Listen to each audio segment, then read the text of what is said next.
Hey there, iFiddle folks. Nice to be back. Mike has asked me to do a little thing about the Gypsy Sound. In other words, the anatomy of the harmonic minor scale. Now, before any of you go cross-eyed and thinking this is going to be a bunch of theoretical stuff, it'll be a little bit of explaining, but also a little history, and give you a chance to try it yourself. It's a cool sound. What I was just jamming there, you just heard as I entered the camera, was a harmonic minor scale. It's used in, of course, gypsy jazz music a lot. Not all the time in gypsy jazz. About half the songs are minor, some of them are major. We just use major scales. But often it's part of the gypsy jazz sound. It's used in klezmer music, if you're interested in that. It's even used once in a while in bluegrass sometimes. It's be rare, but it does once in a while. Is used there. If you're a classically trained musician, you of course have learned the scale in your studies. But maybe you haven't applied it to improvisation. So let's dig in. So where does it come from? Well, it probably has roots in India, maybe a little bit from the gypsy people brought it with them. They said the gypsy were from India originally. It has a little weird sound to it. Check this out. There's that weird jump.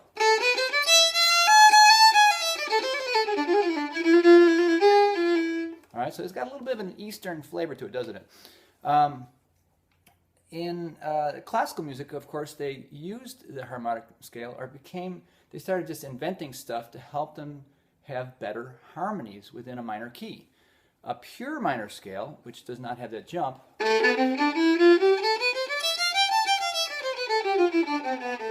is nice, but it doesn't have the pull that makes a 5 chord a major chord. We can get into the theory on that if you want. If you're understanding stuff, you just take it and run with it. But the bottom line for the harmonic minor scale is it's called harmonic because it makes better harmonies or stronger harmonies, especially on the 5 chord in any given key. So in the key of A, I was just playing, it by nature ends up being an E major chord on the 5 chord, on the dominant chord. So it's a stronger second last chord. It can reach back to the 1. So how do you do it? How do you make a harmonic minor scale? Well, most of you will know major scales. So let's take G, for instance. I presume most of the viewers here will know a G major scale. What you do to make any major scale into the harmonic minor is simply flat 2 of the notes, the 3rd and the 6th. So, what is the 3rd note? There it is, B. It's going to be B flat instead. So lower your finger. Low 2. The 4th will stay the same. The 5th will stay the same. But instead of the E for 6th note, it's going to be E flat. So far. Now here's the weird part. The 7th remains the same as it always was. So way up, it's a step and a half, a big stretch from low 1 to high 2. Technically, you just got to reach your first finger back. I recommend reaching your strong first finger back rather than having your hand shift back and having to reach up to other fingers. So just reach back for that one note. So again, G, A, B flat, low 2, C3, D open, E flat, F sharp. Yes, it's weird. There's flats and sharps in the scale. We're going to continue on to other octaves. Same exact letter names. B flat, C, D, low 4, E flat, regular 1, F sharp, G, A, and low 4, B flat.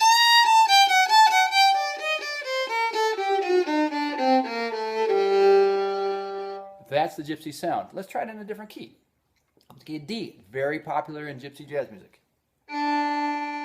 Here's D major. Remember, the formula is we flat the 3rd note and the 6th note. 3rd note, 4, 5, 6, but the 7th remains the same.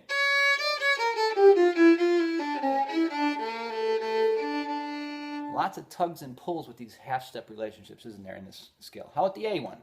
That's what I was playing when I walked on camera at the beginning of this video. 3rd note flatted.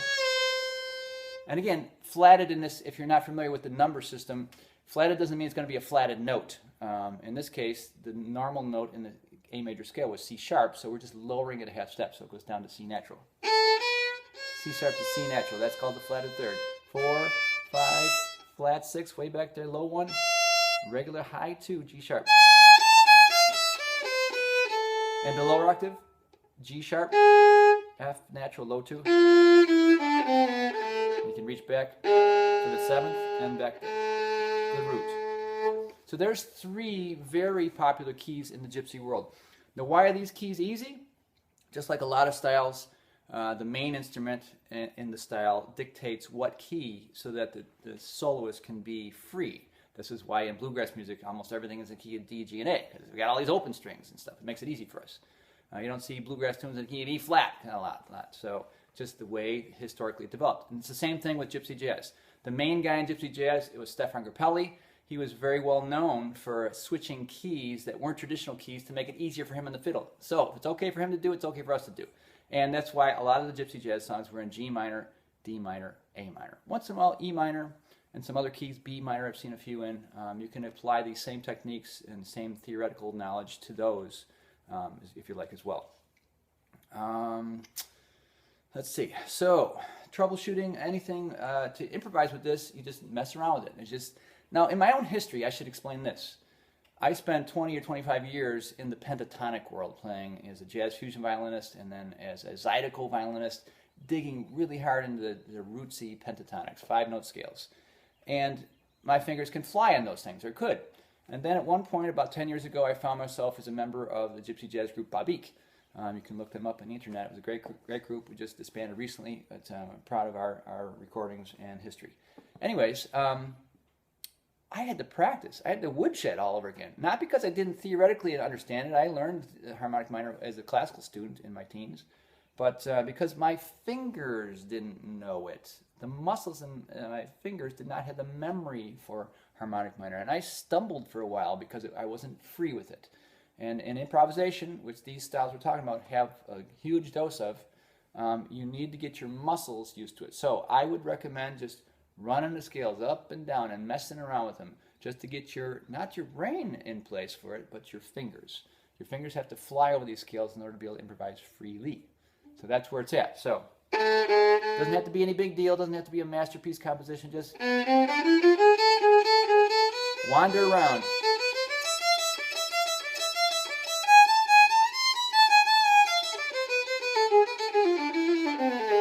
Until you're free with it. All right? That's what I recommend. Now, how to apply this to a song. The most famous of Gypsy songs, and the most common, is Minor Swing. Not a very fancy title. It's a swing tune. It's in a minor key. They couldn't come up with something better than that? I don't know. Historically, that's what they called it. You've probably all heard this at one time or other. It's been in a number of movies. Chocolat was one of them I saw just recently. And it starts out with just a riff. It doesn't even have a strong melody. It starts out with a riff, and that's it. And then they're off to jamming. It's...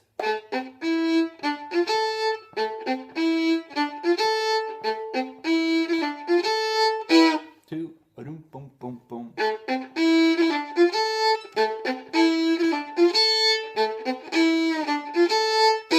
And then we're off to jamming.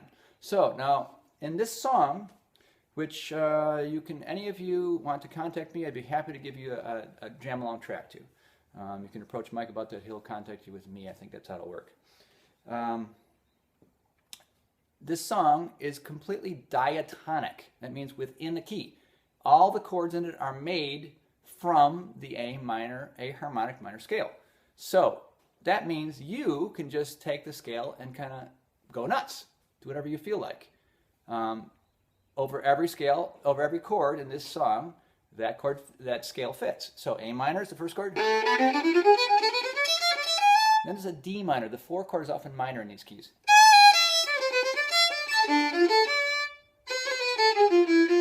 E. And back to A. That's it. Pretty much 3 chords. There's a couple, passing chords and that kind of stuff. Don't worry about that. In this particular song, you can jam along with that one scale till the cows come home. All right? And just go nuts. And you're off and running and kind of getting the idea of what these styles are about and imbibing that flavor into your playing. Now, do I just go nuts with one scale when I play songs like that? Sort of, but not all the time, to be fair. If you're a little more of an advanced player, I actually follow the changes. Now, all the changes, as I said, in this particular song are made out of the notes of this key. So you can't go too far, but what I do is I aim for the arpeggios of those chords and use the scale tones to kind of fit in between. So I'm aware of the chord changes. So when the band goes to the D minor chord, the 4 chord, I am thinking D minor. But I'm filling in with notes from the A harmonic minor scale.